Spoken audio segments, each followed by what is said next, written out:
嘉义县的三脉堂是真积极咧推动布袋戏，唔但举办展览，嘛有咧做戏红仔。有一寡民众嘛去拜托因到修理戏红仔，所以三脉堂嘛变做红仔病院。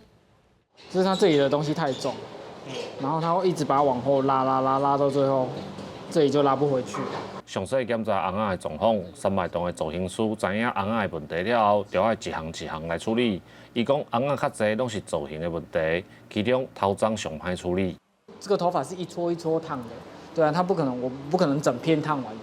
就是整片，就是怎么讲，我不可能烫得很快啦，对啊，因为你还要去塑形嘛，然后你还要去抓角度，然后恢复它原来的样子，所以这个会比较耗时间。整个维修之后的气色啊，或者是拍照出来的神情，会比之前更好看。就不小心把它弄断了，断成2截，然后想说完蛋了啊，然后带过来就修好了。三脉堂表示，红仔的造型拢是手工打造，时间一久，加减会有坏去的情况。需要修理红仔的民众，拢是支持布袋戏文化的人，所以才会替大家修理。今嘛颠倒正做三脉堂另外一项真重要的工课。所有的人对他们的艺术，对他们的那种对偶的喜爱跟艺术那种热忱，每一个人都说他们的技术很好，对偶也非常的珍爱。咱台湾各县市这的